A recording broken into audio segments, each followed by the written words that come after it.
And joining us now by phone is Senator Jon Erpenbach, who is in Illinois this morning. Morning, Senator. Good morning. How are you? I'm fine. Jon Erpenbach, what will it get to bring you back to Madison? Will you be back this week?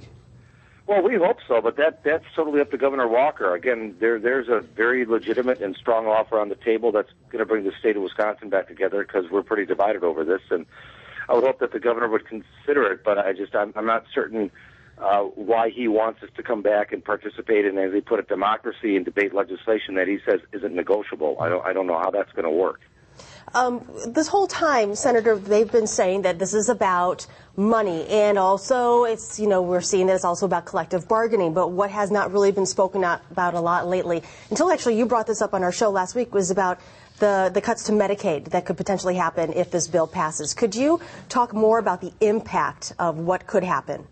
Yeah, you're right. This has been about money, and the governor's got the money now, so we should obviously be able to move on.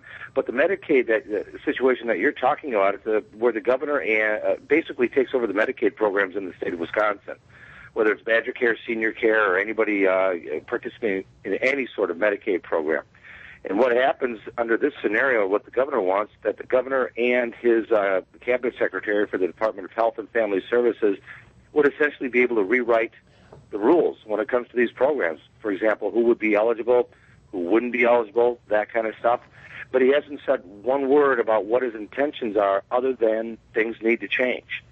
So if you're participating in senior care, or if you know someone who's got some special needs who participates in some of the Medicaid programs, or somebody on Badger Care, or whatever the case may be, I think you need to contact the governor and find out what his intentions are. Senator, your Republican colleague, and correct me if I'm wrong here, Dale Schultz has offered to essentially sunset this, pass it as the governor proposes, but then in 2013 bring back collective bargaining. Would you be for that? Well, first of all, I want to give Dale Schultz a lot of credit for trying to do something to move us forward here. I really have a great deal of respect for him. I disagree with him a little bit on the fact that if it's good enough to be law in 2013, why isn't it good enough to be law today? I understand why he's trying to do what he's doing, but again, you get back to the very basic fundamental of this process from the beginning. The governor said he had to do this in order to balance his budget. Excuse me. Well, the public employees have agreed to every single penny that he's asked for, and so he has a balanced budget. We should be able to drop the collective bargaining language and move forward. All right. Senator Jon Erpenbach in Illinois, thank you very much for joining us this morning. All right, guys. Talk to you soon. All right. Take care.